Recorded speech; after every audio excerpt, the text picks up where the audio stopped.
traficante Fernandinho Beiramar.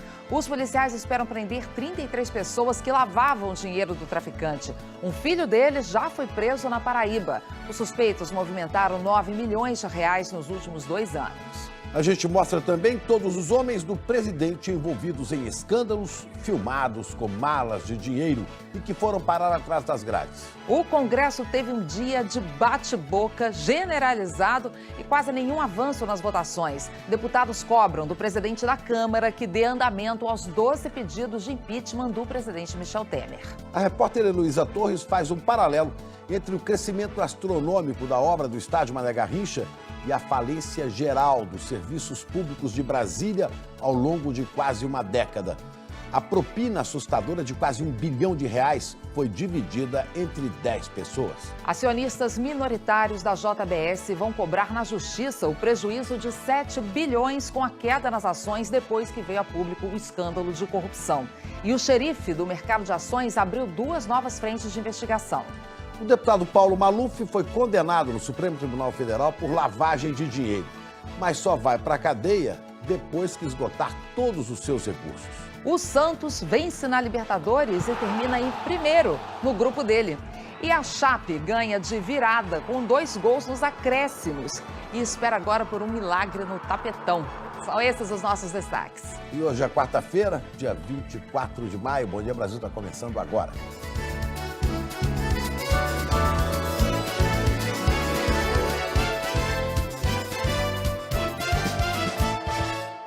A gente começa com mais uma mega operação da Polícia Federal que acontece agora de manhã em 5 estados e no Distrito Federal. Essa operação de hoje é para prender parentes e traficantes da quadrilha de Fernandinho Beiramar. O Beiramar está preso, mas os investigadores dizem que ele segue dando as ordens mesmo atrás das grades, como costuma acontecer muitas vezes. Nos últimos 2 anos, o bando de Beiramar movimentou R$9 milhões. Guilherme Peixoto está a postos para falar sobre isso em frente à Polícia Federal no Rio. Quantas pessoas já foram presas, Guilherme? Bom dia. Oi, Chico e Ana, bom dia para vocês, um bom dia a todos. Nesse momento, os policiais federais estão cumprindo 35 mandados de prisão, além de 27 mandados de condução coercitiva, quando as pessoas são trazidas para prestar depoimento, e também vários mandados de busca e apreensão. Essa operação está acontecendo simultaneamente aqui no estado do Rio e também em Rondônia, Mato Grosso do Sul, Paraíba, Ceará e no Distrito Federal. Um dos focos da Polícia Federal, nesse começo de manhã, é um condomínio de luxo em Duque de Caxias, na Baixada Fluminense, onde mora a irmã do traficante Fernandinho Beiramar. Ela é apontada na denúncia do Ministério Público Federal como conselheira do traficante e é acusada de formação de organização criminosa e também de lavagem de dinheiro. A polícia já prendeu hoje de manhã um filho de Fernandinho Beiramar, na Paraíba, e também um dos braços direitos dessa organização criminosa no Ceará. Os investigadores descobriram que, mesmo preso no Presídio Federal de Porto Velho, Beiramar continuava liderando a quadrilha, através de mensagens escritas por papel e celular. A investigação começou depois que agentes penitenciários encontraram um bilhete em pedaços dentro de uma quentinha. A quadrilha envolve parentes do traficante e pessoas que têm empresas para lavagem de dinheiro. O esquema funcionava, de acordo com a investigação, da seguinte forma: o dinheiro do tráfico internacional de drogas era levado e dirigido a algumas empresas. E, em troca, esses empresários levavam parte do dinheiro. Segundo as investigações, nos últimos anos, essa quadrilha chegou a movimentar R$9 milhões. Fernandinho Beiramar também é investigado pelo Ministério Público Federal de movimentação política, de influência política, porque, segundo a Polícia Federal, ele teria indicado nomes para a Câmara de Vereadores de Duque de Caxias. O traficante já foi condenado 15 vezes a 328 anos de prisão. Chico e Ana Paula. Obrigado, Guilherme. E o governo ensaiou retomar as votações e a gritaria se instalou no Congresso.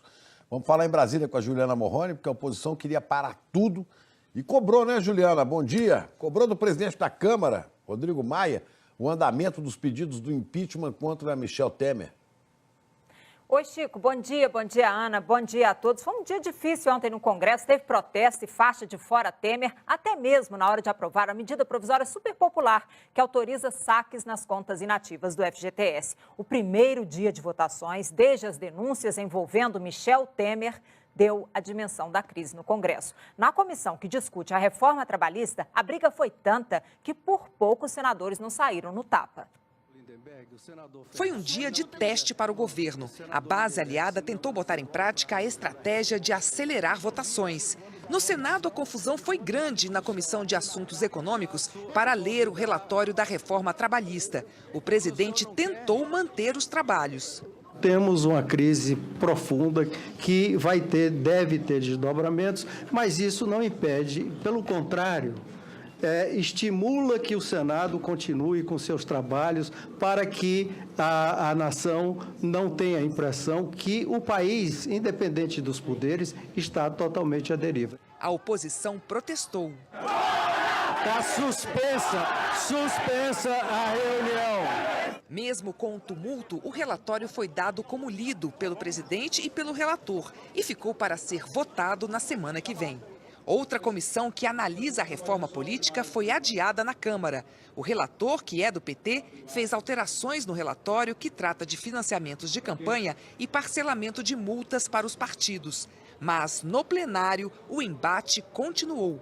O presidente Rodrigo Maia chamou a sessão com poucos deputados, apenas 53. A oposição prometeu obstruir os trabalhos, mas admitiu que pode sim ter votação, o que não significa que a crise acabou.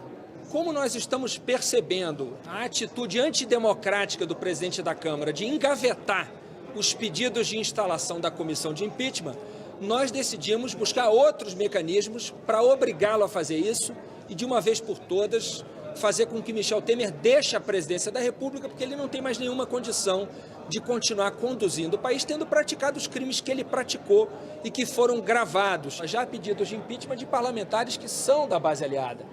O governo acabou. Governistas insistiram em dar continuidade aos trabalhos. Acho que nós precisamos, dentro dessa crise, criar as condições para votarmos as matérias que são importantes para o nosso país, independente da questão de governo. Acho que a pauta que temos aqui, tanto na Câmara quanto no Senado, ela precisa ser votada para que nós saiamos dessa situação que colocaram o nosso país. O deputado Rodrigo Maia foi cobrado aqui em plenário sobre o andamento dos pedidos de impeachment contra o presidente Michel Temer, mas não deu declarações. Já são 12 pedidos até agora, desde que foram divulgados os diálogos entre Temer e o empresário Joesley Batista. É o presidente da Câmara quem decide dar prosseguimento ou não a esses pedidos. No plenário, Maia ignorou os questionamentos dos deputados de oposição. Qual é a sua posição em relação ao pedido da OAB, que vê crime de responsabilidade e o Brasil espera que o impeachment seja implantado e que Temer saia imediatamente da presidência?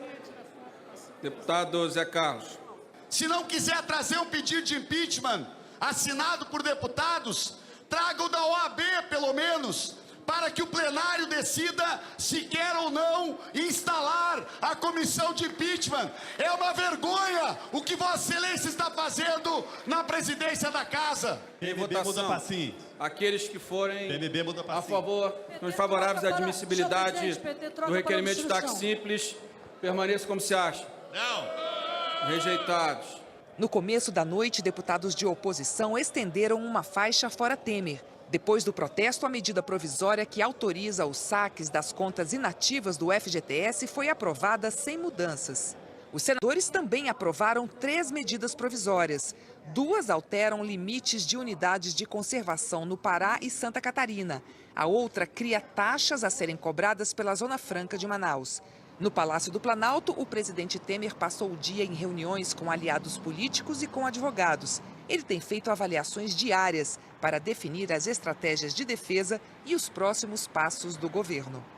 Hoje, o presidente da Câmara, Rodrigo Maia, convocou sessão novamente e o governo quer manter o calendário de votações. Ana, Chico, é aquilo, né? Expectativa e realidade. A realidade a gente mostrou agora há pouco na discussão da reforma trabalhista, que foi aquele absurdo, aquele clima muito difícil ali na votação. Vergonhoso até, né, Juliana? Quase se agrediram ali, né? Agora o governo está nessa realmente, tentando ignorar esse clima de guerra. O presidente Michel Temer, inclusive, marcou reuniões para hoje, para o dia inteiro. A Fábio Varenga está lá em Brasília. Brasília e tem essas informações para a gente. Bom dia, Flávia. Oi, Ana, bom dia a todos. Hoje vai ser sim mais um dia de reuniões com os ministros do Palácio e também com os advogados do presidente Michel Temer. Mas a agenda do presidente tem outros compromissos também importantes. Às 9 horas da manhã, ele vai receber o ministro da Defesa, Raul Jungmann, que é do PPS. E logo em sequência, às 10 horas da manhã, tem uma reunião com todos os senadores do PMDB. Michel Temer precisa articular o andamento das votações no Congresso. Ontem teve, como a gente viu na reportagem, a leitura do relatório da reforma trabalhista, mas não teve a votação, ficou para a semana que vem. Está prevista para hoje a votação no plenário do Senado do segundo turno da PEC do foro privilegiado. E uma outra votação bastante importante que precisa ser articulada é a da medida provisória que autoriza o saque das contas inativas do FGTS. A MP foi aprovada ontem na Câmara, falta votar ainda 5 destaques, mas no Senado essa medida provisória precisa ser votada e aprovada até a semana que vem. Caso contrário, vai perder a validade. Ana, Chico, Miriam. Obrigado, Flávia. Bom, e a Miriam Leitão está aí conosco, né? Porque Miriam está acompanhando de São Paulo essa história. O presidente está marcando série de reuniões, porque está isolado o presidente, né? O governo está paralisado. E o Brasil nessa sai perdendo, sempre, né? Exatamente, Chico. Quando um presidente se enfraquece, como o presidente Temer se enfraqueceu, ele fica com menos capacidade de manter a coesão da base. Então, essa base se dispersa e a votação de qualquer tema fica mais difícil. Vocês viram aí, se junta a oposição, que sempre foi contra Temer, mas a base está sem capacidade de reagir à oposição. É esse que será o cenário no Congresso a partir de agora. Muito difícil para o presidente unir em torno de um projeto, principalmente um projeto importante. O presidente Temer tentou uma estratégia no começo do seu governo que deu certo por um ano, que mesmo sendo impopular, que ele sempre foi, ele mantinha apoio parlamentar. E aí ele conseguia avançar com seu projeto econômico. A ideia dele é que os projetos melhorariam a economia e ele ficaria, então, mais forte, quem sabe, com um pouco mais de apoio popular. Até que houve a divulgação dessa conversa totalmente imprópria com o empresário Joesley Batista na noite do Jaburu. E aí mudou tudo. Depois disso, ele perdeu ainda mais apoio e a dúvida sobre a duração do seu governo faz com que antigos aliados não queiram votar projetos que são criticados por uma parte da opinião pública. Então, está havendo, nesse momento, essa desagregação da base política do presidente Temer. Ontem foi aprovada a MP do FGTS, porque seria absurdo se ela caísse. Deixaria parte dos brasileiros, os nascidos de setembro a dezembro, sem o direito ao saque do FGTS que os outros teriam. Pensa bem. No Senado foram aprovados 2 projetos desastrosos do ponto de vista ambiental, porque eles reduzem áreas de proteção. Uma dessas áreas, a valiosa Floresta Nacional de Jamanchim, no Pará, perdeu um território equivalente a uma Áustria. Ganharam os grileiros, que ocuparam a terra pública e protegida. Esse projeto foi preparado e defendido pela Casa Civil e no Congresso teve o forte lobby da bancada ruralista. Ana e Chico. Mas agora, no meio de tudo isso aí, né, Miriam, a gente vivia nessa fase aí de muitas incertezas, de muitas dúvidas. O que já dá para falar do futuro? Quais são os cenários possíveis daqui para frente? Pois é, até os aliados admitem que a capacidade do presidente de se manter no cargo é cada vez menor. Por isso, eles fazem cenários, como disse a Ana, cenários para o que virá depois. Um deles é de que o presidente saia se a chapa for condenada no Tribunal Superior Eleitoral. O TSE tem sessões extraordinárias marcadas para 3 dias, 6, 7 e 8 de junho. E se nenhum ministro pedir vista ao processo, o tribunal pode concluir o julgamento da ação de abuso do poder econômico pela chapa Dilma Temer nesses 3 dias. Se até lá o presidente não reverter sua situação no Congresso, ele poderia deixar o cargo na hipótese de a chapa ser condenada. Se ele preferir permanecer e recorrer ao STF dessa possível condenação no TSE, aí Temer continuaria sendo um presidente cada vez mais fraco. Ele tentaria unir a base parlamentar, que está, como eu expliquei, cada vez mais dispersa. Quanto mais ele se enfraquecer, mais dispersa ela fica. Com Temer ou sem Temer, no entanto, o país tem que enfrentar alguns pontos dessa agenda, não tem como escapar. Com 14 milhões de desempregados, é preciso pensar em mudanças no mercado de trabalho que estimulem a criação de emprego. seja ou não a atual reforma trabalhista. Claro que só vai se criar mais empregos se o país retomar o crescimento, mas algumas leis, na lei trabalhista brasileira, são realmente muito envelhecidas. Com um déficit da Previdência que supera 300 bilhões de reais, quando se soma o sistema de aposentadoria dos estados, da União e do INSS, dá isso, mais de 300 bilhões. O Brasil precisará enfrentar a necessidade de uma reforma da Previdência, seja que o governo for. Por isso, essa é uma agenda do país inevitável. Ana e Chico. Verdade. Obrigada, Miriam. Até mais. E os homens de confiança do presidente estão caindo, um atrás do outro, todos envolvidos em escândalos, presos, até flagrados com malas de dinheiro, né? E Juliana, turma que despachava ali, coladinho no presidente Michel Temer, no mesmo andar do presidente do Palácio do Planalto. Ana, são homens do presidente enrolados com a justiça, com a polícia, do círculo mais próximo de Michel Temer. Ontem, Temer perdeu um assessor importante nas negociações no Congresso, a gente mostrou aqui, Tadeu Filipelli, foi preso. Outro assessor, Sandro Mabel, entregou uma carta ontem à noite, deixando o governo. Do Palácio do Planalto para a Superintendência da Polícia Federal. Foi aqui que o ex-vice-governador do Distrito Federal e ex-assessor da Presidência da República, Tadeu Filipelli, passou a noite de ontem. Preso para não atrapalhar as investigações sobre o suposto pagamento de propina e superfaturamento na construção do estádio Mané Garrincha. Filipelli foi demitido do governo no final da manhã. É o terceiro assessor diretamente ligado ao presidente Michel Temer a deixar o governo sob investigação ou depois de ter sido citado por delatores. Tadeu Filipelli trabalhava no terceiro andar do Palácio do Planalto. Nos primeiros meses do governo Temer, ocupava uma sala ao lado do também assessor Rocha Loures, que depois assumiu o mandato de deputado e agora foi citado na delação de Joesley Batista.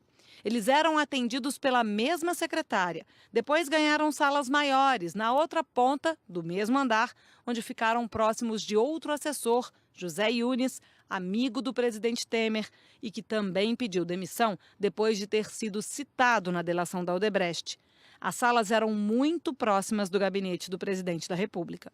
E essas não foram as únicas baixas de nomes importantes ligados ao presidente Michel Temer. O ex-ministro da Secretaria de Governo, Gedel Vieira Lima, teve que deixar o cargo depois que foi acusado de ter pressionado outro ministro, o da Cultura, a liberar uma obra que estava embargada num prédio em Salvador. Gedel também foi citado por Joesley Batista. E os problemas com ministros importantes aqui do Palácio do Planalto persistem. O ministro da Casa Civil, Eliseu Padilha, e o ministro da Secretaria-Geral, Moreira Franco, estão respondendo a inquéritos. À noite, mais um assessor que despachava no terceiro andar do Palácio deixou o governo. Um importante articulador do presidente no Congresso, o ex-deputado Sandro Mabel, também citado em delações da Odebrecht por ter pedido pagamento de propina, divulgou esta carta em que agradeceu por ter passado 2 anos participando das decisões do governo.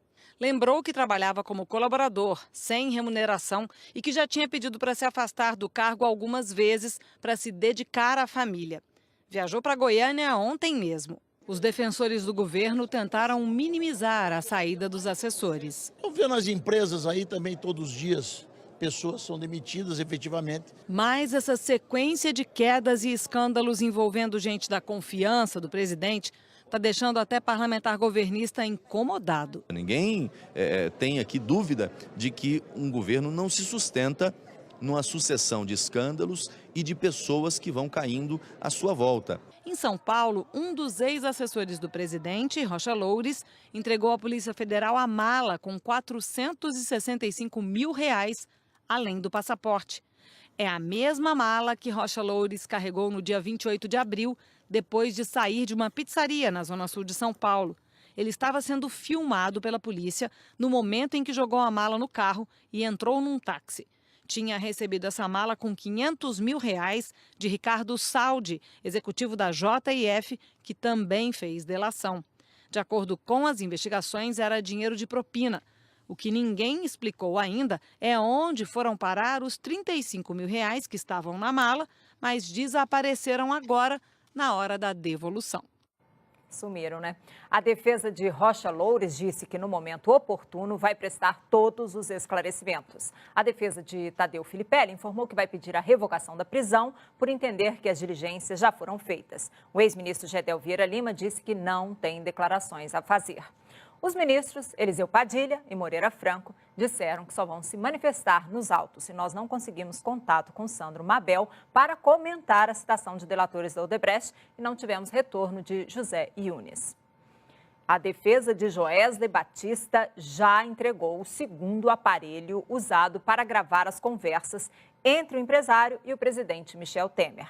Os dois equipamentos usados por Joesley Batista para gravar as conversas vão ser analisados pelos peritos da Polícia Federal no Instituto Nacional de Criminalística aqui em Brasília. O prazo para concluir as perícias das conversas entre Michel Temer e Joesley Batista é de 30 dias. Depois disso, a Procuradoria-Geral da República e a defesa de Michel Temer terão 24 horas para se manifestar sobre o laudo. Todas as informações serão enviadas ao Supremo Tribunal Federal, onde o presidente Michel Temer responde a inquérito sobre suspeitas de corrupção passiva, organização criminosa e obstrução à justiça. Ana, Chico.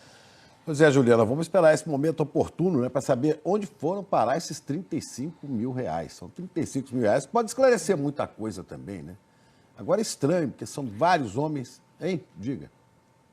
Não, 700 notinhas de 50, Pois né? é. Sumiu esse dinheiro aí.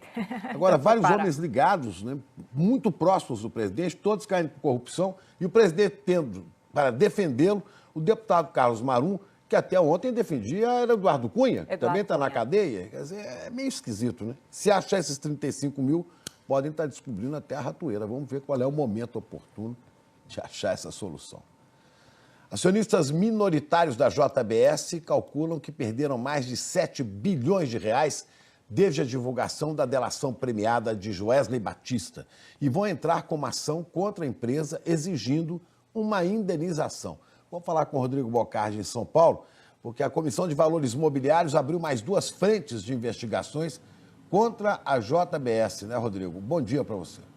Bom dia, Chico. Bom dia, Ana. Bom dia a todos. E aí está pegando também, né, nessa condição aí do acordo com a JBS, com os irmãos. CVM investiga se a empresa usou informação privilegiada para lucrar no mercado e avalia que a multa máxima que pode aplicar hoje de R$500 mil, R$500 mil não vai inibir essas ações criminosas. Por isso, defende ampliar o valor da punição para até R$500 milhões. Reportagem da Carla Modena. O mercado de ações às vezes tem movimentos que desafiam a lógica. A terça-feira foi um dia de recuperação na Bolsa de Valores, que fechou em alta de 1,6%. E o destaque foi para as ações da JBS. Os papéis da empresa, que um mês atrás estavam na casa de R$10, despencaram para R$ 5,98 na última segunda-feira, quando amargaram desvalorização de mais de 30% em um único dia. Foi o gatilho para alguns investidores voltarem às compras. Ontem, os papéis da JBS fecharam com a maior alta do Ibovespa, ganho de quase 10%. Um documento da Comissão de Valores Imobiliários mostra que só entre os dias 20 e 28 de abril, o acionista controlador, a JIF, vendeu quase 330 milhões de reais em ações ao preço médio de R$ 10,31. A operação foi feita depois da gravação da conversa de Joesley com o presidente Michel Temer, mas antes do estouro do escândalo. Ontem, as ações fecharam valendo 36,5% menos do que o valor médio dessa venda. Outro documento da CVM mostra que a JBS comprou mais de 200 milhões de reais em ações dela própria, por um preço semelhante, mais de R$ 10 no fim de abril. Hoje, as ações valem R$ 6,55. Essas negociações representam uma parte pequena do volume total de ações da JBS em poder da controladora. Mesmo assim, é uma movimentação aparentemente atípica com os papéis da empresa e, por isso, vai ser investigada pela Comissão de Valores Imobiliários, uma espécie de xerife do mercado de ações. A CVM, que nos últimos dias já tinha aberto 5 inquéritos administrativos para investigar a atuação da empresa no mercado de ações e de dólar, abriu ontem mais 2 processos para apurar a conduta da JBS. A CVM vai investigar quem vendeu as ações da empresa, quando e quanto vendeu, também por quanto e principalmente por quê. As respostas a essas perguntas vão indicar se houve ou não uso de informação privilegiada para lucrar no mercado, o que é considerado crime.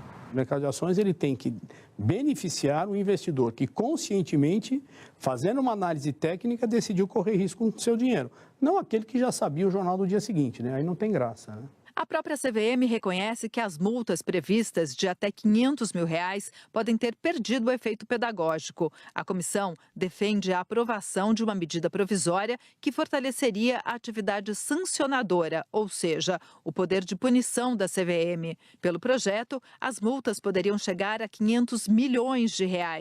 Esse professor de finanças concorda com punições mais duras. Você imagina que um empresário que tome uma atitude não adequada pudesse perder o controle da sua empresa. E os recursos auferidos no leilão não iriam para ele, nem para a família, iriam para o Estado para ressarcir todo o custo dessa confusão toda. Talvez ele pensasse duas vezes antes de agir de forma inadequada. A percepção que a gente tem é que a lei no Brasil precisa ser um pouco mais dura em relação a atitudes não adequadas ou antiéticas das empresas, né? Quem também espera punições mais severas são os acionistas minoritários da JBS, que juntos têm 30% das ações da empresa. Eles calculam que, tirando os controladores, os outros acionistas perderam mais de R$7 bilhões entre os dias 18 e 23 de maio. Eu acho que elas são um incentivo à fraude. Essas multas elas são irrisórias perto do valor que costuma ser desviado do mercado de capitais. É como alguém roubar 1 milhão do banco, você pega na porta, faz um acordo de paga 10 mil e vai para casa com o resto do dinheiro.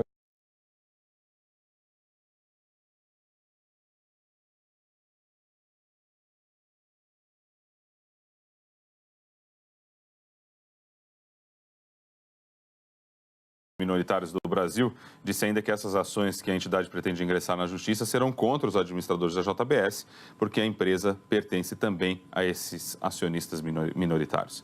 Agora, Chico e Ana Paula, mesmo que seja, né, convenhamos, R$500 milhões de multa para esses dois aí, se fizeram tudo isso de forma consciente e intencional, bandidos realmente não significa nada, mesmo os R$500 milhões. Verdade, Rodrigo, valor muito baixo, né? E lembrando que ainda tem o tal do acordo de leniência da empresa, que eles também estão tentando pagar ainda menos do que foi negociado. Agora, o Procurador-Geral da República saiu em defesa do acordo de delação da JBS, que a gente sabe vem recebendo muitas críticas. Rodrigo Janot, num artigo que ele escreveu para o site do UOL, disse que os fatos eram graves e que a justiça jamais chegaria a esses resultados pela investigação convencional.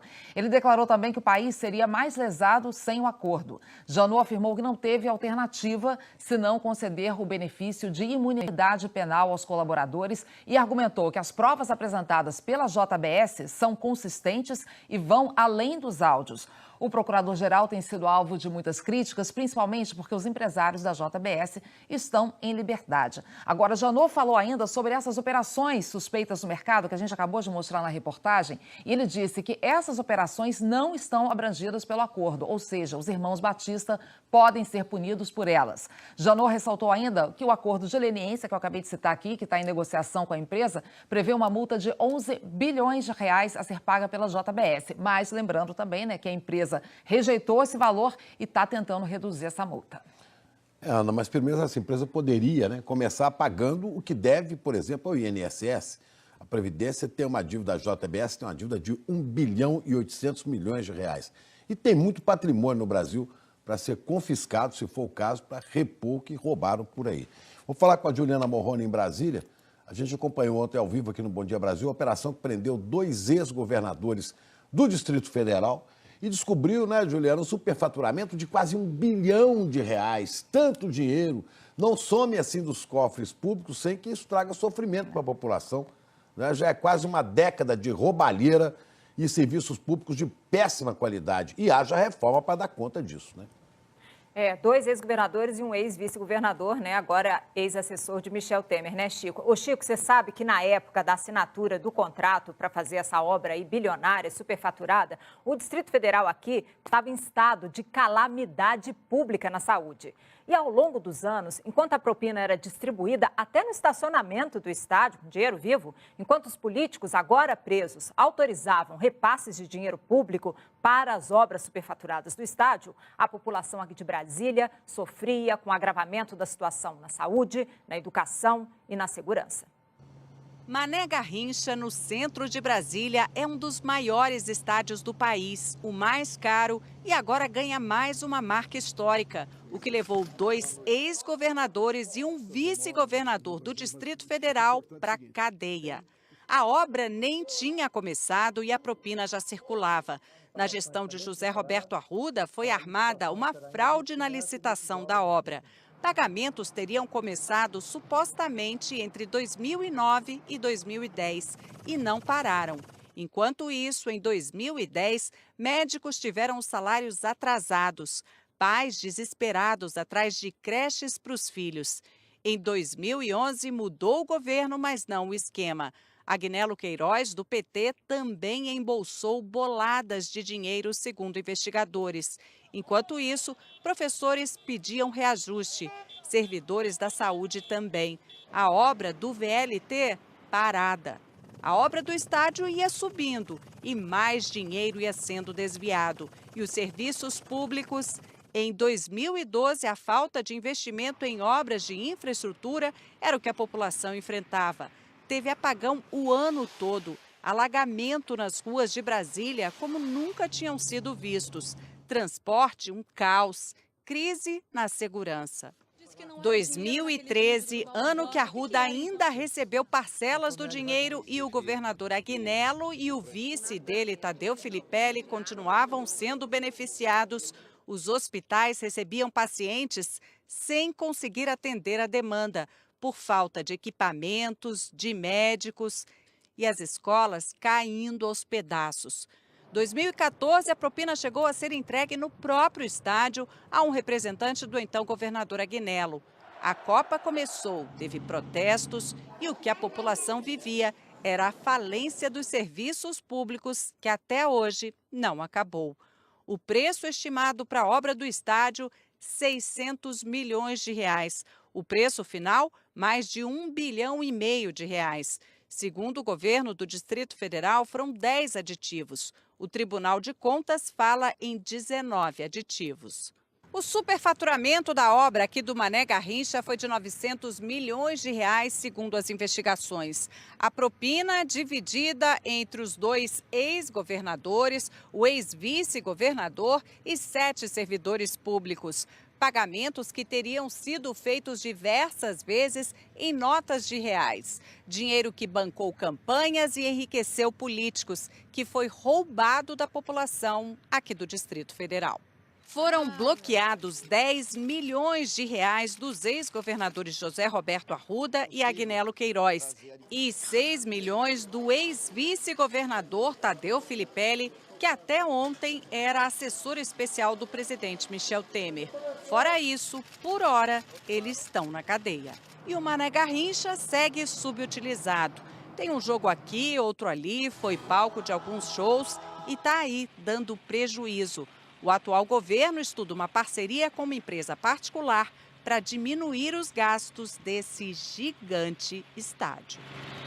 E as investigações são de que a obra teria provocado prejuízo de 1 bilhão e 300 milhões de reais à Terracap e à União, que é acionista da empresa pública. O então governador Tampão, Rogério Rosso, hoje deputado federal, também teria recebido propina, de acordo com as investigações, mas por ter foro privilegiado, a suspeita contra ele foi enviada ao Procurador-Geral da República. Rosso disse que a citação ao nome dele é irresponsável e absurda e que tudo será esclarecido. Agora, as respostas dos presos. As defesas de José Roberto Arruda e Agnello Queiroz disseram que eles são inocentes e o advogado de Filipelli diz que está analisando os documentos e vai pedir a revogação da prisão. Ana? Pois é, né, Juliana? Esperamos aí que os responsáveis continuem presos, que o dinheiro seja devolvido. Agora, o prejuízo para toda uma população que precisou nesses anos todos de uma vaga numa creche, de um atendimento de saúde e não teve, isso aí não tem como ser reparado, né? Não tem volta, é. Prejuízo irreversível. Até mais, viu? Até mais. E olha, Enfim, saiu a condenação do deputado Paulo Maluf, do PP, no Supremo Tribunal Federal. A pena para ele foi de quase 8 anos de prisão pelo crime de lavagem de dinheiro. Vamos ver aqui as informações. A decisão foi da primeira turma do Supremo e foi uma decisão por unanimidade, olha, 5-0. A pena é essa aqui: 7 anos, 9 meses e 10 dias em regime fechado de prisão. Além disso, o deputado vai ter também que pagar uma multa de R$1.300.000. Maluf foi acusado de usar contas no exterior para lavar dinheiro desviado da Prefeitura de São Paulo quando ele esteve no cargo entre 1993 e 1996. Ou seja, a condenação veio mais de 20 anos depois. Mas o crime não prescreveu porque a lavagem de dinheiro teria continuado até 2006. Agora, ele foi condenado, mas ainda não vai para a cadeia não, viu? A execução da pena não é imediata. A defesa já informou que vai recorrer e só depois do julgamento dos recursos é que Maluf pode, então, ser preso e perder o mandato. Até lá, fica em liberdade e ocupando o cargo. O Supremo ainda não definiu também se Maluf cumpriria uma prisão domiciliar por já ter 85 anos de idade. E lembrando que Paulo Maluf responde ainda a outras 3 ações no Supremo. Ele é acusado de corrupção passiva, crimes financeiros e também de falsidade ideológica eleitoral. Quer dizer, roubalheira na vida pública, né? Que começa lá atrás, professor que criou aquela mensagem do rouba, mas faz. Só que o feito a população não vê, só paga. Votaram pela condenação de Paulo Maluf pelos seus roubos os ministros Edson Fachin, Luiz Roberto Barroso, Rosa Weber, Luiz Fux e Marco Aurélio Mello. O ministro Fachin é da segunda turma, mas como era o relator do caso, voltou à primeira turma para participar desse julgamento da condenação de Maluf, Ana. Voltando a falar agora dos desdobramentos do caso da JBS, as conversas gravadas pela Polícia Federal com autorização do Supremo dentro da Operação Patmos seguem fazendo estragos. Ao suspender o sigilo do processo a pedido da Procuradoria-Geral da República, o Supremo Tribunal Federal tornou públicas também as conversas que não tinham necessariamente relação com a investigação dos crimes praticados por integrantes do grupo JF, controlador da JBS. Entre elas, a conversa do jornalista Reinaldo Azevedo com uma fonte, a irmã do senador afastado Aécio Neves, Andréa Neves. A conversa, sem nenhuma ilegalidade, continha críticas do jornalista à revista Veja, onde Azevedo trabalhava, e isso levou, inclusive, ao pedido de demissão do jornalista. A divulgação do grampo provocou protestos de jornalistas e da Associação Brasileira de Imprensa.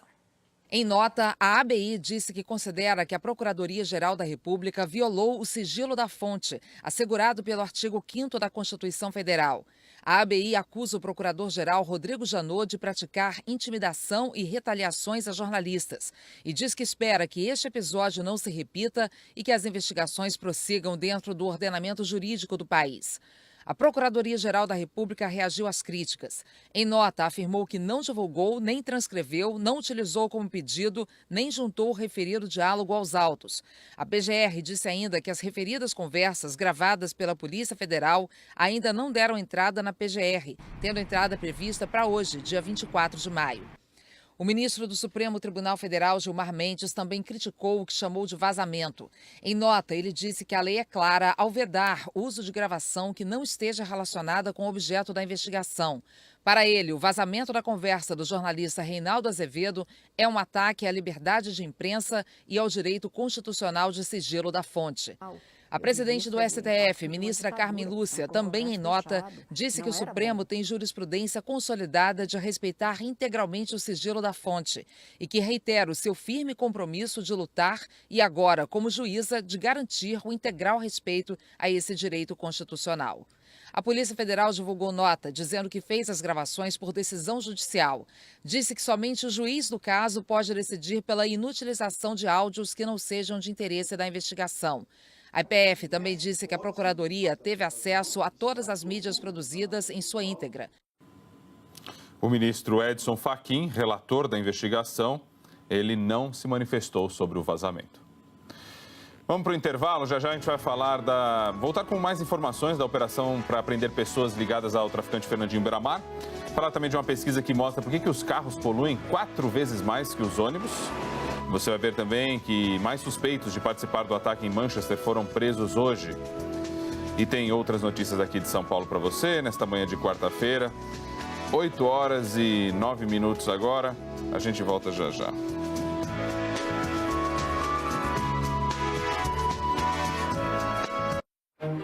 Tem gente que acha que carro econômico não é potente.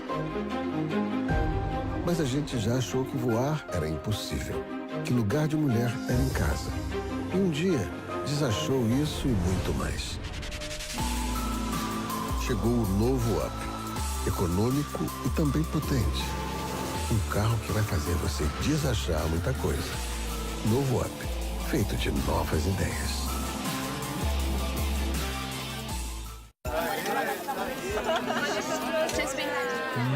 Com tanta gente assim, acho que a gente não vai dar conta. Ah, relaxa, a gente chama nosso irmão maior. Novo Estomazil tamanho família, para todo mundo comer sem medo. I follow my dreams to the end, and I made my style, never mind the trend, and I love the way I'm looking, no matter who's looking now. My world is fashion, it's a way of expression. My soul is dressed up, no matter what's coming up, no matter what's coming up, no matter what's coming up. Nossa vida pode... Polícia Federal nas ruas e a gente volta a falar sobre essa operação para prender integrantes da quadrilha do traficante, Fernandinho Beiramar. A maioria dos procurados é da família dele. O Pedro Figueiredo está lá em Duque de Caxias, na Baixada Fluminense, onde tem parentes, o Fernandinho Beiramar, né? Pedro, bom dia.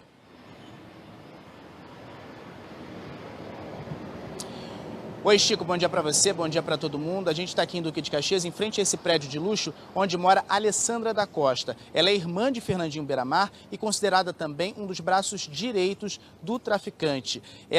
O juiz Alisson Gonçalves Cunha, do Tribunal Regional Federal da Primeira Região, em Rondônia, expediu contra ela 2 mandados de prisão, um por lavagem de dinheiro e outro por organização criminosa. Além dela, os policiais federais estão nas ruas para cumprir mandados de prisão contra outros parentes aí de Fernandinho Beiramar.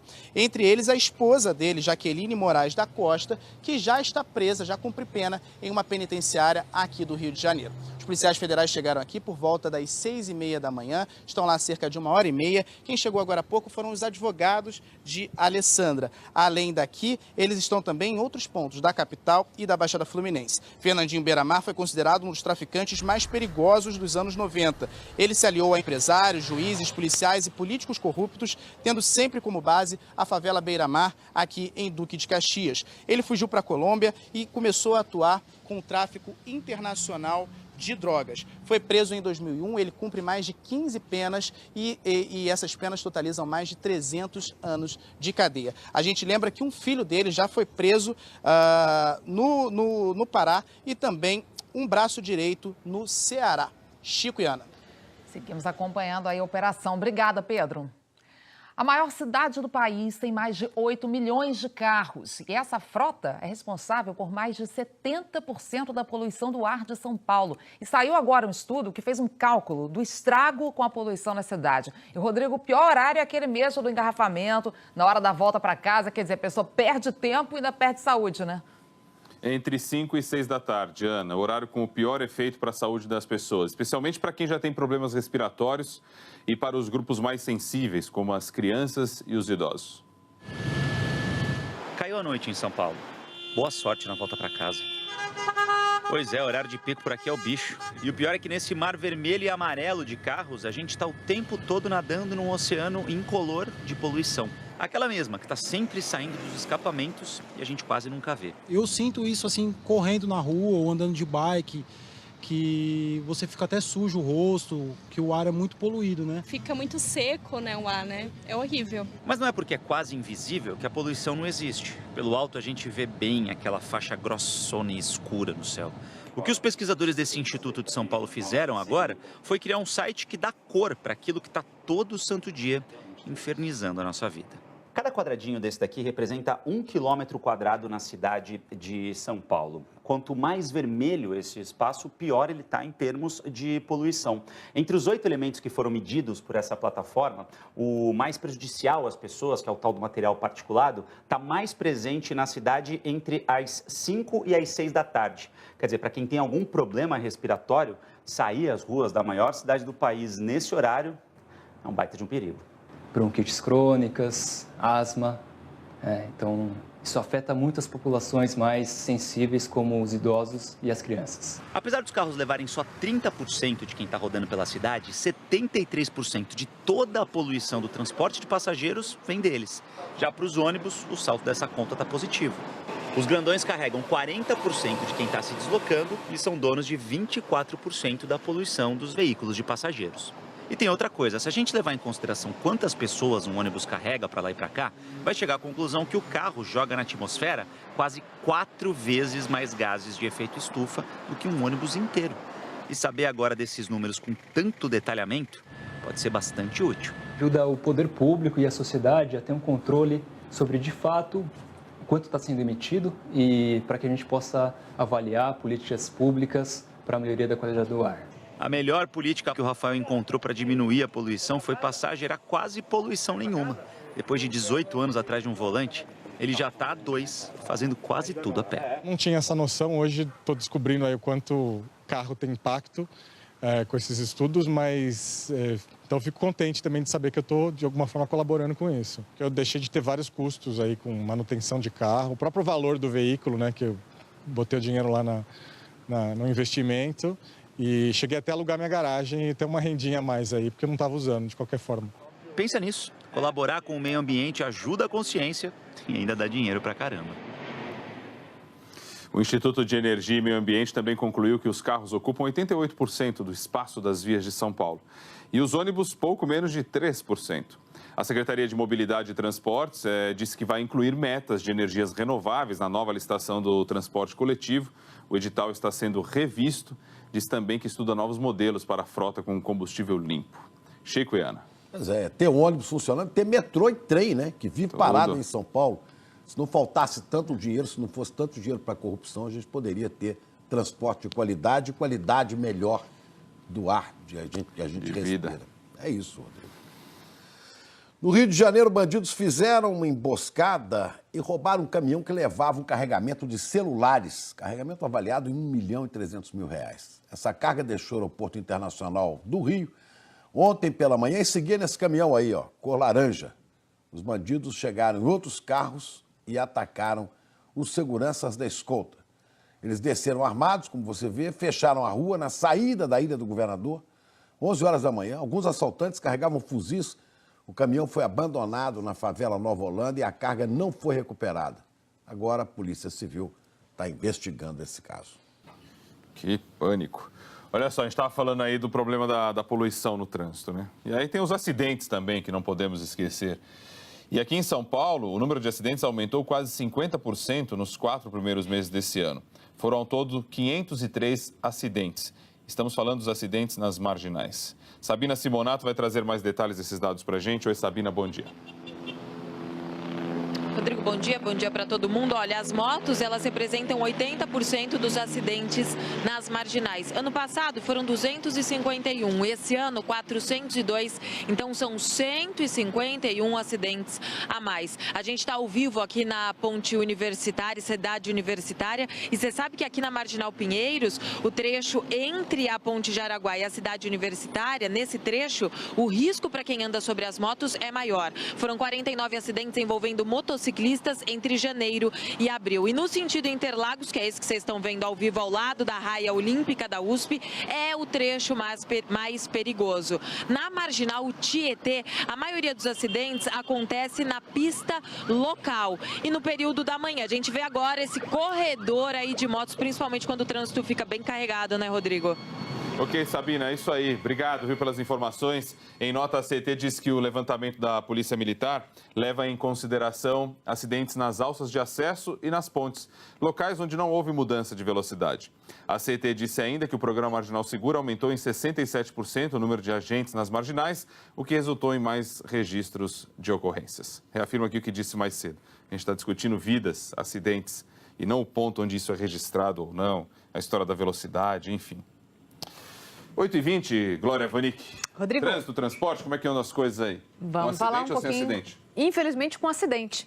Um acidente na rodovia Fernão Dias. A gente vai mostrar imagens... Já mostrou aquele, né? Isso, imagens feitas mais cedo pelo Globocop. Foi um acidente no quilômetro 78, no sentido de Belo Horizonte, um carro e um caminhão. O que aconteceu aí foi que a parte de trás de um caminhão, a chamada de semi-reboque, se soltou do cavalo mecânico, que é a cabine onde fica o motorista ali. Um carro que vinha atrás não conseguiu parar, bateu nesse semi-reboque. 3 pessoas se machucaram, de leve ainda bem, já foram socorridas. O curioso é que o motorista do caminhão não parou quando o semi-reboque se soltou. Ele seguiu viagem e foi parar só no posto de gasolina 1 quilômetro depois.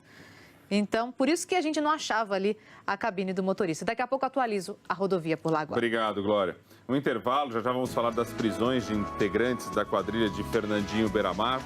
E ainda tem o Thiago Scheuer chegando aí com a previsão do tempo para o país inteiro. 8h21 agora, a gente volta já já.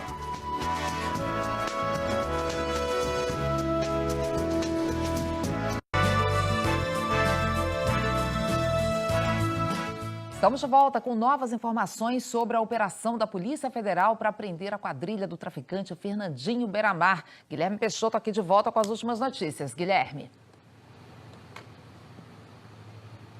Ana, os agentes chegaram agora há pouco trazendo um preso aqui para a sede da Polícia Federal na zona portuária do Rio. A expectativa é que a movimentação por aqui comece a aumentar, porque é grande o número de mandados. São 35 mandados de prisão, 27 de condução coercitiva, quando a pessoa é trazida para prestar depoimento, e vários outros mandados de busca e apreensão. O que a gente já sabe é que os policiais federais cumpriram logo no comecinho da manhã um mandado de prisão contra o filho de Fernandinho Beiramar, na Paraíba, contra um braço direito do esquema, no Ceará, e estão cumprindo nesse momento um outro mandado de prisão contra a irmã do traficante Fernandinho Beiramar num condomínio de luxo em Duque de Caxias, na Baixada Fluminense. Essas investigações apontaram que mesmo preso em Rondônia, Fernandinho Beiramar continua a liderar um grande esquema criminoso que chegou a movimentar 9 milhões de reais nos últimos anos. Um esquema que foi descoberto graças a agentes penitenciários que encontraram um bilhete numa quentinha desse presídio. A gente continua aqui de prontidão e pode voltar a qualquer momento. Ana e Chico.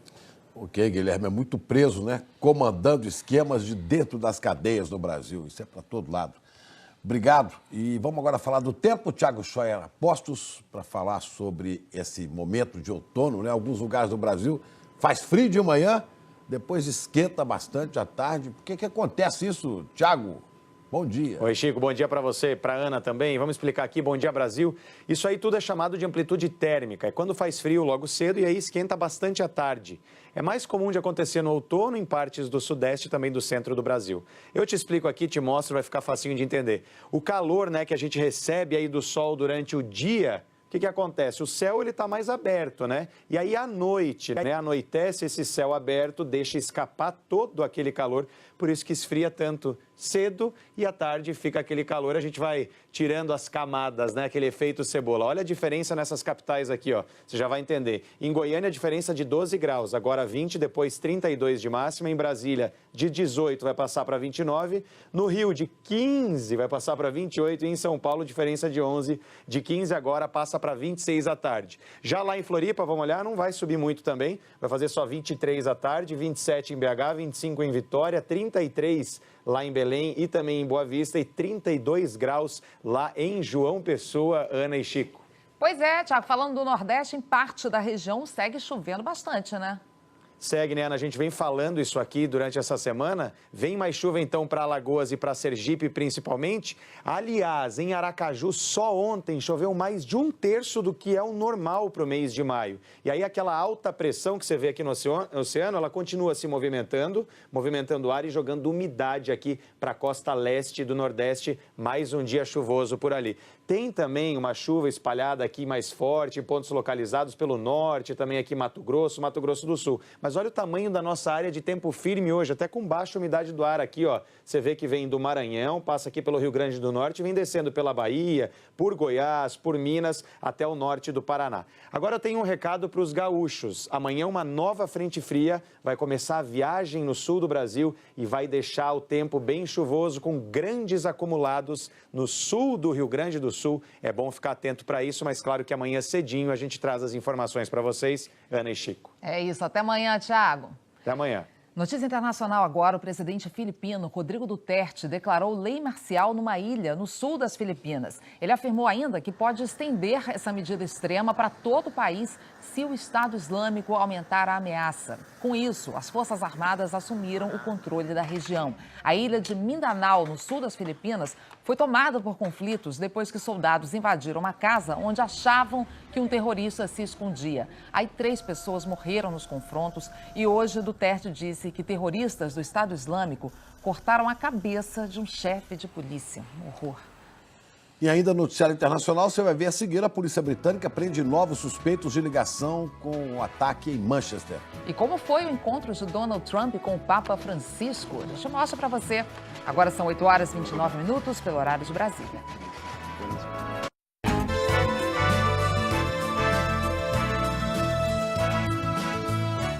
Polícia do Reino Unido fez hoje novas prisões de suspeitos de ligação com o atentado de Manchester, que matou 22 pessoas. E depois do atentado de segunda-feira, a capital, Londres, vive um dia realmente tenso. Vamos falar em Londres com a Cecília Malan, que nos traz informações ao vivo. Cecília, bom dia. Bom dia, Chico, Ana, bom dia a todos. Olha, agora há pouco um homem foi preso com uma faca perto do Palácio de Buckingham. Ainda não há ligação com o terrorismo, mas já estamos vendo mudanças consideráveis na rotina de quem mora aqui. O policiamento é ostensivo, soldados armados só foram para as ruas outras 2 vezes em 2005 e 2006, e mesmo assim por períodos muito curtos. Hoje, a tradicional troca da guarda no Palácio de Buckingham foi cancelada, assim como as visitas públicas ao parlamento. A Rainha Elizabeth II participou de uma missa na Catedral de St. Paul's e a segurança foi bem maior do que o normal. A presença dos militares só foi possível depois do governo elevar o risco de atentados. Aos poucos vão surgindo pistas sobre o suspeito de ser o terrorista suicida que detonou a bomba na entrada da Arena de Manchester. Pelo menos 3 pessoas foram presas hoje em Manchester, suspeitas de ligação com o ataque. Ontem, um homem já tinha sido detido pela polícia, possivelmente o irmão de Salman Abedi. A secretária do Interior disse agora há pouco que um homem-bomba provavelmente não agiu sozinho e que ele voltou recentemente da Líbia, terra dos pais dele. A França vê ligações de Abedi com o Estado Islâmico que assumiu o ataque. O ministro do Interior francês revelou que o homem-bomba esteve na Síria. 4 vítimas dele já foram identificadas. Entre elas, a estudante britânica Olivia Campbell, de 15 anos. O número de feridos subiu para 64 e 20 estão em condições críticas. A primeira-ministra Theresa May decidiu ontem à noite elevar o nível de alerta terrorista de grave para crítico. Há mais de 10 anos, o Reino Unido não vivia um alerta de segurança máximo. O governo britânico entendeu que um novo ataque pode acontecer a qualquer momento. Essa estação é um exemplo de policiamento estratégico. Vários policiais fazem a ronda por aqui, inclusive oficiais armados, o que não é muito comum no Reino Unido. O governo britânico, além deles, pode usar também militares para proteger a população. Até 3.800 militares vão ser destacados nas ruas britânicas. Uma grande operação vai espalhar agentes de segurança em lugares específicos, de embaixadas a prédios de hotel. Até conhecer as conexões do homem-bomba, o Reino Unido não vai sair do alerta total. E tem mais uma notícia da Europa. O Papa Francisco recebeu hoje o presidente americano Donald Trump. Os dois se reuniram na biblioteca do Palácio Apostólico. Foi um encontro rápido, de meia hora. Os dois têm interesses comuns, mas pensam de maneira oposta sobre imigração, meio ambiente, guerras e armas. Trazendo aqui o noticiário para São Paulo, teve tiroteio essa madrugada. Foi no Parque Dom Pedro, na região central da capital paulista. Um ambulante de 21 anos foi executado por ali. Juan Lopes de Oliveira era de Sergipe, estava na cidade havia 3 meses. Ele tinha uma banca de frutas ao lado do terminal. E aí, por volta das 9 da noite, foi abordado por 2 homens que dispararam vários tiros contra ele. Juan foi levado para o Hospital do Servidor Público, mas não resistiu. A polícia trabalha com hipótese de vingança. Segundo parentes, Juan era investigado por homicídio em Sergipe. Até agora, ninguém foi preso. Pelo 3º dia seguido, o clima foi de muita tensão no centro de São Paulo, ali na região da Cracolândia. As ruas foram fechadas pela tropa de choque, pela cavalaria. Uma nova operação da Polícia Militar e da Guarda Civil terminou em correria.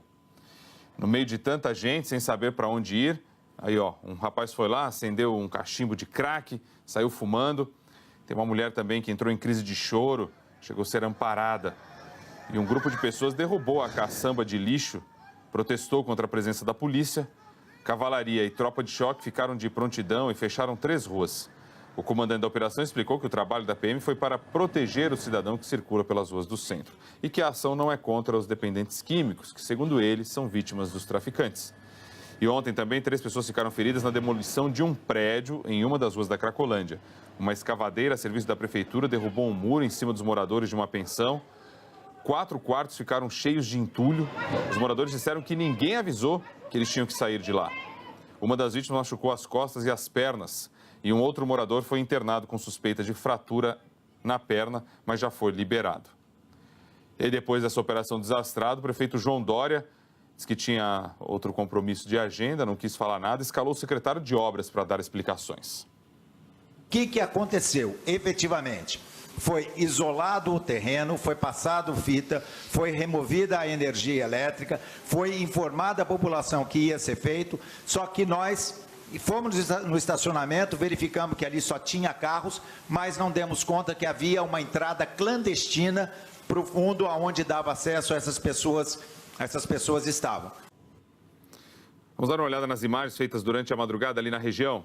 Já passava da meia-noite e olha como é que estava a Praça Princesa Isabel no centro, lotada de usuários em busca do crack, imagem triste. E nas ruas do entorno vimos algumas suspeitas. 37 minutos agora, estou de volta com a Glória para a gente atualizar o trânsito, o transporte nesta manhã de quarta. Rodrigo, eu falei que eu ia atualizar para vocês aqui a situação da rodovia Fernão Dias, né? Naquele trecho onde houve o acidente. Pelo Waze não tem mais trânsito por ali. O trânsito estava bem congestionado no sentido de Belo Horizonte, mas agora a situação é tranquila ali na região. Vamos dar uma olhadinha em algumas imagens, então, de algumas câmeras aqui na capital, mostrando para vocês, então, a Aricanduva. No sentido ali da Radial Leste, tudo tranquilo, semáforo aberto. Agora, quem segue aqui sobre o viaduto em direção à Marginal do Rio Tietê enfrenta um pouco de lentidão. Para mais uma câmera agora, mostrando a Marginal do Rio Pinheiros, na altura da Raia Olímpica da USP. Para vocês agora, trânsito ainda intenso no sentido de Interlagos, ali do lado da Raia Olímpica da USP, e no sentido da Castelo Branco, vai tudo bem nesse momento. Temos mais uma câmera, vou pedir para o Cacau colocar para a gente, câmera da Avenida dos Bandeirantes, ali perto do aeroporto de Congonhas. Se tiver essa imagem, ele põe para a gente. Tem aí a imagem, trânsito já bem lento em direção à Marginal do Rio Pinheiros. E em cima ali, ó, corredor norte-sul também com lentidão em direção ao centro da cidade. Voltando aqui para o nosso mapa, vamos colocar agora a situação dos corredores de ônibus, mostrando para vocês, então, rapidamente. Não vamos? Daqui a pouquinho eu mostro, então. Daqui a pouquinho, porque ele não abriu, daqui a pouquinho eu mostro para vocês, então. Tá bom, a gente vai no intervalo, já a gente volta. Isso. Vamos falar já com a Cris Dias sobre a situação da Chapecoense na Libertadores, outras informações de São Paulo, agora 8h39.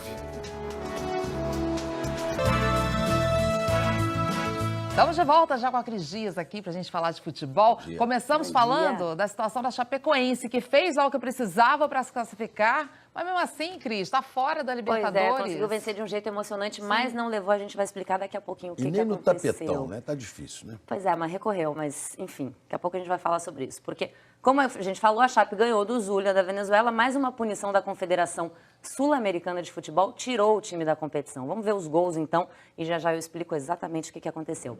Vamos lá, aos 29 do primeiro tempo, o Arango abriu o placar para o Zulia. E aí a Chape precisava vencer, correu atrás, né? Pegou a sobra aí do chute do Rossi aos 45 do segundo tempo. O Arthur Kaique empatou. Aí na saída a Chapecoense logo recuperou a posse de bola. O João Pedro deu essa arrancada aí. Abriu na direita com o Rossi. Aí o Rossi cruzou para o André Girotto. Gol do André Girotto aos 46 do segundo tempo. Uma virada espetacular, né? Que classificaria a Chapecoense para as oitavas de final. Mas vamos ver aqui comigo, então, como é que ficou o grupo 7, né? Lanús, da Argentina, e Nacional do Uruguai, classificados. E a Chapecoense aqui em terceiro, né? A Chape perdeu 3 pontos por causa da escalação do Luiz Otávio no jogo contra o Lanús. O zagueiro marcou o gol da vitória naquela partida, mas, segundo a Conmebol, ele estava suspenso e não poderia ter jogado. O clube alega que não recebeu com antecedência o comunicado oficial da confederação sobre a suspensão e, por isso, escalou o jogador. O terceiro lugar no grupo leva a Chapecoense à Copa Sul-Americana, mas o clube ainda vai recorrer da decisão e tentar se manter na Libertadores. Valeu, Cris. Só complementando, né? O Santos venceu o Sporting Cristal do Peru por 4-0 e é o primeiro do grupo 2, como já até mostramos mais cedo aqui hoje. Glória, diga lá, 8h43. Agora sim? Agora sim. O mapinha que você queria mostrar para gente. Mostrando aqui os principais corredores de ônibus, onde tem um congestionamento nesse momento, é na região central mesmo, Avenida Senador Queiroz, Avenida Tiradentes, são os principais corredores de ônibus Rio Branco, que estão congestionados na manhã desta quarta-feira. Então, os passageiros que estão nessa região têm que ter um pouquinho mais de paciência. Tá bom. Hoje tem show de forró, vamos abrir a janelinha aqui. Tem show de forró. E aula de dança com professores e tudo na estação Osasco das linhas 8 e Diamante e 9 Esmeralda da CPTM. A abertura de uma série de atividades do SESC e em estações de trem em homenagem aos 25 anos da CPTM. A forrozeira de hoje é das 2 às 3h30 da tarde. Outro jeito de dançar na CPT.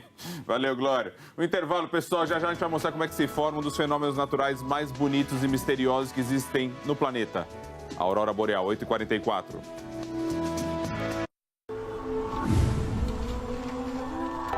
Eles estão entre nós. É uma revolução silenciosa. Descobriram que um banco pode existir sem nunca cobrar taxa alguma. Provaram uma realidade onde o dinheiro pode render bem mais. Eles investem no primeiro banco online do Brasil, o Sofisa Direto. Porque o futuro é direto. Aquela balada ainda tá rendendo.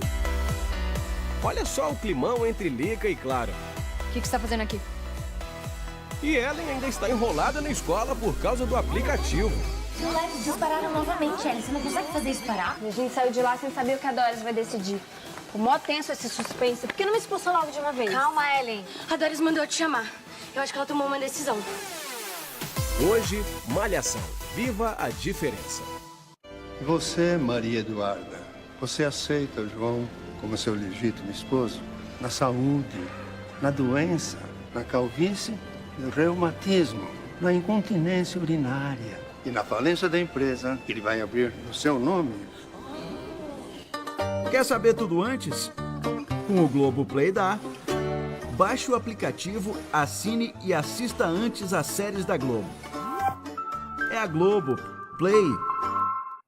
Quem passou no feirão da rede Chevrolet fez um grande negócio. Já quem perdeu, agora tem uma grande notícia. Só nesta semana, toda a rede Chevrolet continua com as mesmas ofertas do feirão. É a sua última chance de aproveitar. Novo Onix, o carro mais vendido do Brasil, tem até 30 vezes com taxa zero. Versões a partir de R$ 39.990. E mais, Prisma por R$ 41.990 em 30 vezes sem juros. Perfeito, até para quem você não imagina. Mas é só até sábado. Vista embaçada. Pode ser olho seco. Pode ser deslocamento de retina. Para descobrir a causa, a consulta ao oftalmologista é fundamental. A boa notícia é que agora dá para sair de lá sem dilatar a pupila. Você vai conhecer a máquina laser que enxerga nosso olho com muito mais precisão. Estamos esperando depois do Mais Você.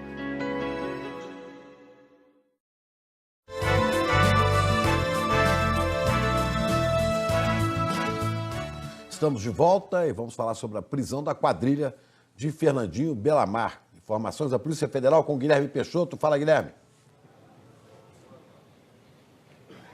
Chico, a todo instante, mais e mais carros da Polícia Federal chegam aqui trazendo muitos malotes com documentos, computadores, provas que ajudem nessa investigação. A operação também cumpre agora de manhã 35 mandados de prisão e 27 mandados de condução coercitiva, quando as pessoas são trazidas para prestar depoimento. O que a gente já sabe é que um dos filhos de Fernandinho Beiramar foi preso na Paraíba. Um dos braços direitos desse esquema foi preso no Ceará. E os policiais estão, nesse momento, cumprindo outro mandado de prisão contra a irmã do traficante num condomínio em Duque de Caxias, na Baixada Fluminense. As investigações apontam que, mesmo preso, Fernandinho Beiramar controlava um grande esquema criminoso que chegou a movimentar R$ 9 milhões nos últimos 2 anos. Chico e Ana Paula. Obrigada, Guilherme, pelas informações. Agora a gente vai terminar essa edição com um dos fenômenos naturais mais intrigantes do planeta. O Bom Dia Brasil registrou na Noruega a aurora boreal. Vou tentar explicar um pouquinho de como ela acontece. Tudo começa no espaço. O Sol emite partículas de energia que são atraídas pelos campos magnéticos da Terra. E aí, ao entrar em contato com a atmosfera, provocam esse show no céu. A nossa equipe acompanhou uma caçada às luzes da aurora boreal. Vamos ver na reportagem da Mônica Sanches, do Pedro Assir e da Luísa Sá.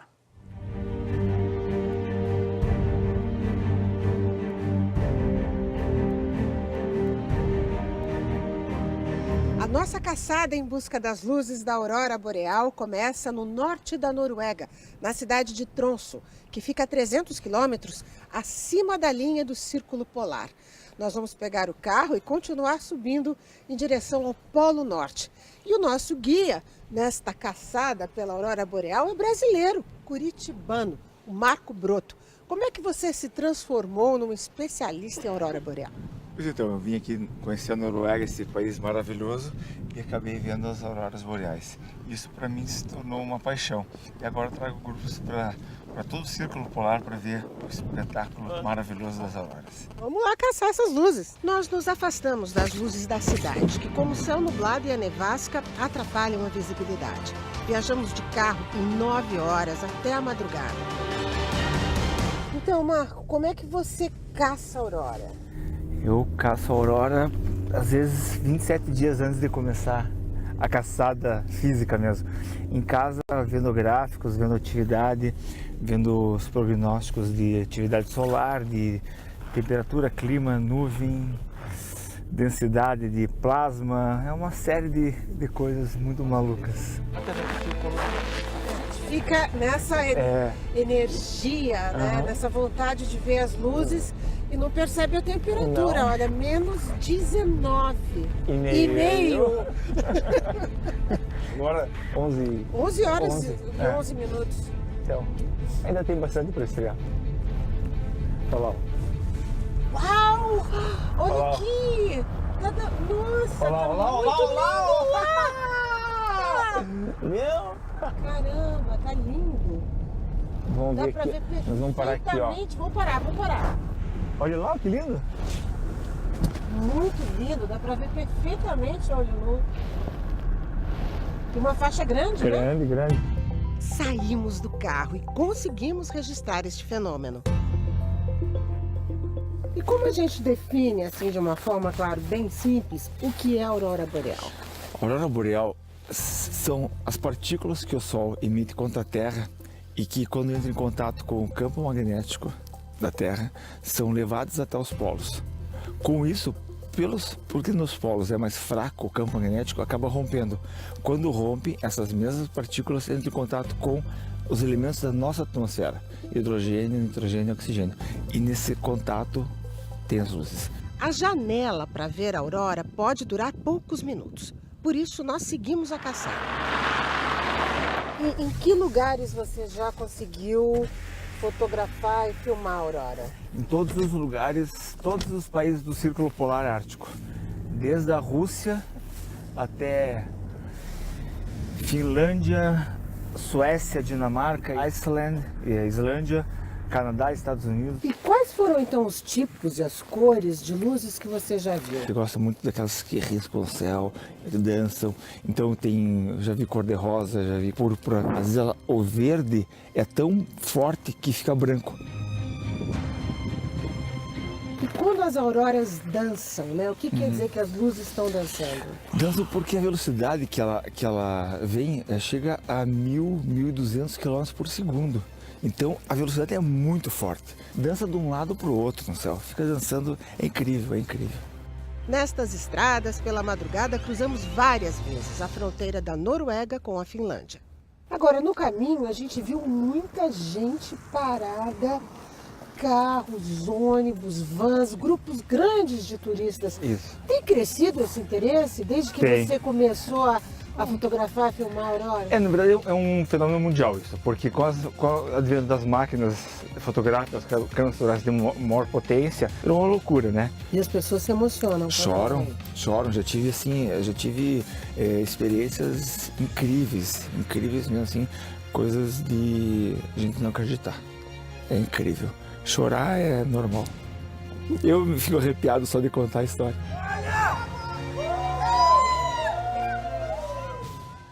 Lindo demais, Legal, um pouco de tá beleza para alegrar a nossa vida, estamos precisando, as pessoas né? podem ver de casa, sem ir lá, viu aí? Até amanhã, Rodrigo. pessoal. Ah, me tira daqui, vai, bota essa imagem linda enquanto a gente se despede. Tchau pra vocês, olha aí, muito melhor. Aê, gostei. Aê, deixa assim, Rodrigo, tchau.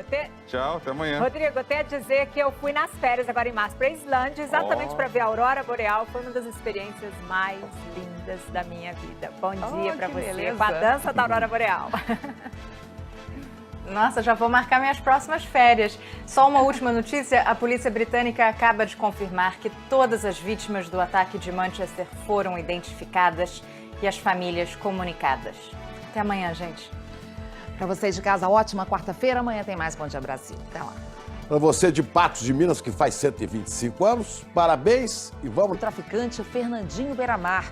Os policiais esperam prender 33 pessoas que lavavam o dinheiro do traficante. Um filho dele já foi preso na Paraíba. Os suspeitos movimentaram 9 milhões de reais nos últimos 2 anos. A gente mostra também todos os homens do presidente envolvidos em escândalos, filmados com malas de dinheiro e que foram parar atrás das grades. O Congresso teve um dia de bate-boca generalizado e quase nenhum avanço nas votações. Deputados cobram do presidente da Câmara que dê andamento aos 12 pedidos de impeachment do presidente Michel Temer.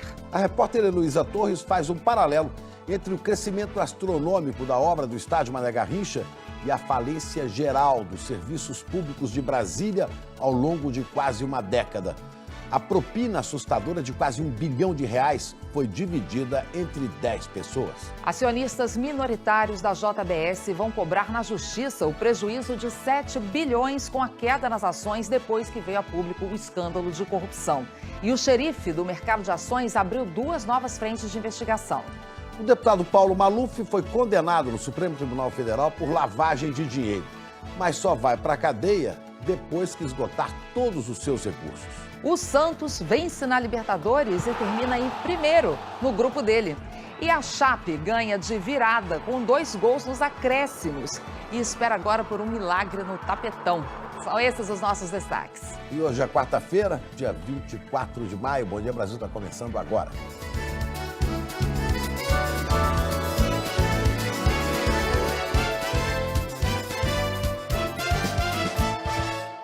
A gente começa com mais uma mega operação da Polícia Federal que acontece agora de manhã em 5 estados e no Distrito Federal. Essa operação de hoje é para prender parentes e traficantes da quadrilha de Fernandinho Beiramar. O Beiramar está preso, mas os investigadores dizem que ele segue dando as ordens mesmo atrás das grades, como costuma acontecer muitas vezes. Nos últimos 2 anos, o bando de Beiramar movimentou R$9 milhões. Guilherme Peixoto está a postos para falar sobre isso em frente à Polícia Federal no Rio. Quantas pessoas já foram presas, Guilherme? Bom dia. Oi, Chico e Ana, bom dia para vocês, um bom dia a todos. Nesse momento, os policiais federais estão cumprindo 35 mandados de prisão, além de 27 mandados de condução coercitiva, quando as pessoas são trazidas para prestar depoimento, e também vários mandados de busca e apreensão. Essa operação está acontecendo simultaneamente aqui no estado do Rio e também em Rondônia, Mato Grosso do Sul, Paraíba, Ceará e no Distrito Federal. Um dos focos da Polícia Federal, nesse começo de manhã, é um condomínio de luxo em Duque de Caxias, na Baixada Fluminense, onde mora a irmã do traficante Fernandinho Beiramar.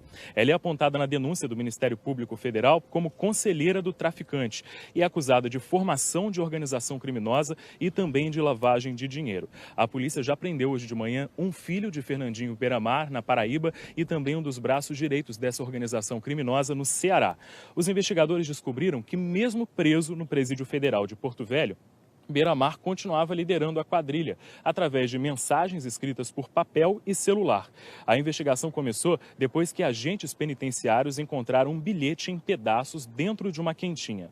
A quadrilha envolve parentes do traficante e pessoas que têm empresas para lavagem de dinheiro. O esquema funcionava, de acordo com a investigação, da seguinte forma: o dinheiro do tráfico internacional de drogas era levado e dirigido a algumas empresas. E, em troca, esses empresários levavam parte do dinheiro. Segundo as investigações, nos últimos anos, essa quadrilha chegou a movimentar 9 milhões de reais. Fernandinho Beira-Mar também é investigado pelo Ministério Público Federal de movimentação política, de influência política, porque, segundo a Polícia Federal, ele teria indicado nomes para a Câmara de Vereadores de Duque de Caxias. O traficante já foi condenado 15 vezes a 328 anos de prisão.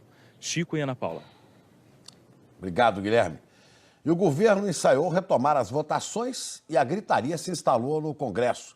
Vamos falar em Brasília com a Juliana Morrone, porque a oposição queria parar tudo e cobrou, né, Juliana? Bom dia. Cobrou do presidente da Câmara, Rodrigo Maia, o andamento dos pedidos do impeachment contra Michel Temer.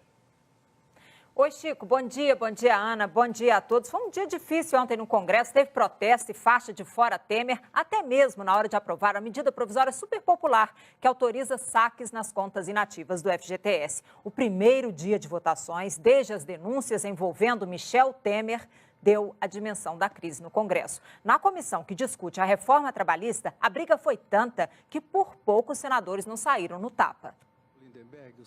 Foi um dia de teste para o governo. A base aliada tentou botar em prática a estratégia de acelerar votações. No Senado, a confusão foi grande na Comissão de Assuntos Econômicos para ler o relatório da reforma trabalhista. O presidente tentou manter os trabalhos. Temos uma crise profunda que deve ter desdobramentos, mas isso não impede, pelo contrário, estimula que o Senado continue com seus trabalhos para que a nação não tenha a impressão que o país, independente dos poderes, está totalmente à deriva. A oposição protestou. Está suspensa a reunião. Mesmo com o tumulto, o relatório foi dado como lido pelo presidente e pelo relator e ficou para ser votado na semana que vem. Outra comissão que analisa a reforma política foi adiada na Câmara. O relator, que é do PT, fez alterações no relatório que trata de financiamentos de campanha e parcelamento de multas para os partidos. Mas, no plenário, o embate continuou. O presidente Rodrigo Maia chamou a sessão com poucos deputados, apenas 53. A oposição prometeu obstruir os trabalhos, mas admitiu que pode sim ter votação, o que não significa que a crise acabou.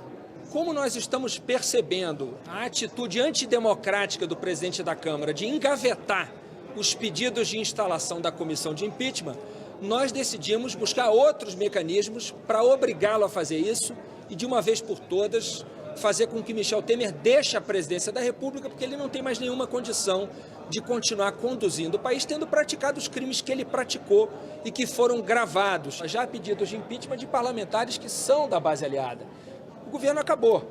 Governistas insistiram em dar continuidade aos trabalhos. Acho que nós precisamos, dentro dessa crise, criar as condições para votarmos as matérias que são importantes para o nosso país, independente da questão de governo. Acho que a pauta que temos aqui, tanto na Câmara quanto no Senado, ela precisa ser votada para que nós saiamos dessa situação que coloca